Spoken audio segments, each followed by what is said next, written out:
Okay, I'm gonna show you a string with Goro that is super interesting. So the first time I played Kung Lao, he was actually the first character I tried. I'm like, holy shit, this character is a piece of shit. And then I realized maybe with cameos he's not that bad. Like initially my first impression was like, oh my god, this character fucking sucks. Is because he doesn't have confirmable mids, right? Like he has this, which is safe, which is super nice, which is great. Oops. It's like a free mix for you, but it doesn't convert into combo. So this means that if you want to do a mid or a low or blah blah blah, you have to do this. This is not confirmable, this is unsafe, so you need a cameo to try to keep you safe, and you're wasting a bar 2 blocks. But then he has this one, right? Another mid, great. Okay, unsafe as well.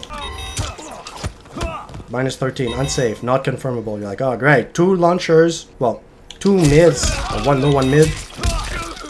That can't really be converted into combo unless you risk your life. So I'm like, this is shit. And then he has all these highs, which are good, great even.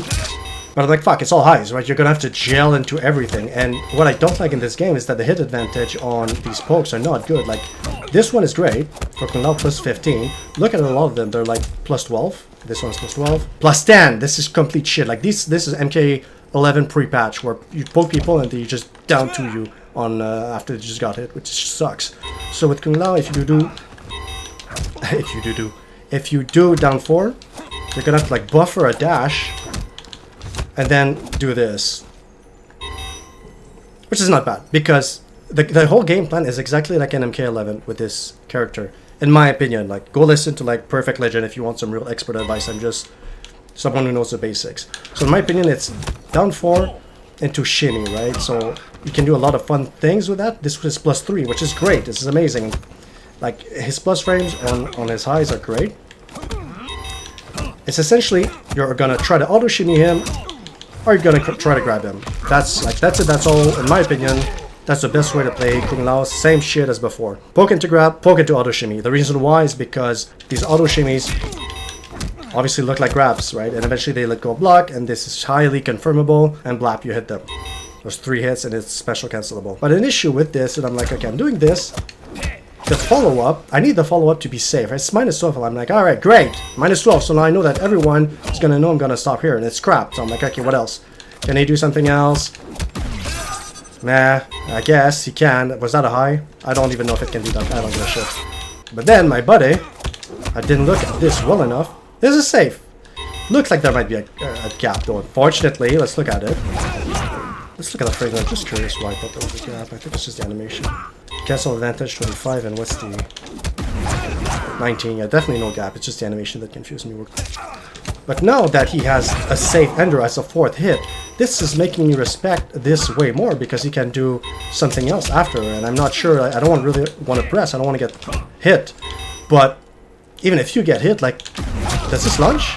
No, it's an ender. So I'm like, alright, well. So having a follow-up after the auto shimmy is strong because usually I would see this, and since the follow-up is unsafe, I know that most reasonable players are not going to do this, and even if they do, it's just 1 hit. I'm not going to get comboed or anything, so I won't care. So I would always be pressing, and I would even expect my opponent to always be pressing and taking their turn right after here. So for example, if I get hit after trying to take my turn on something unsafe, it's 70 damage, it's not a huge deal. But now that he has something safe, not just safe, but that launches with Goro,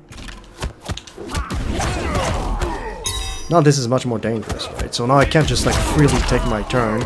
I have to guess a little bit. I have to try to react. And what that means is that sometimes he's going to be able to like steal turns, right? So I wait for Goro, I'm not sure. I press, but the delay that it took me makes him steal my turn, essentially. Not only does he get to have those mind games, but he also gets to keep his turn. I don't think there's a gap here. Let me try it. Please, go ahead. I can't really see a gap, honestly. It's really hard to... Anyways, I don't see a gap. I don't see a gap, and he's plus on block after this. What plus is he? Well, I mean, he's -1, but if you delay it, you would be plus. So you get to steal turns if you do it properly. You get to launch on hits. I'll see if I'm... Yeah, so then he would launch me, right? So you see how like this is increasingly strong. You get mind games, you are plus on block, and on hit, if they guess wrong, they get launched. This is incredible. Like this is an OS. You don't even have to think about it. You just go through the motion, you input your buttons, and if they guess wrong, they get launched. And if they guess right and they block, it's still your turn. This is pretty goddamn strong.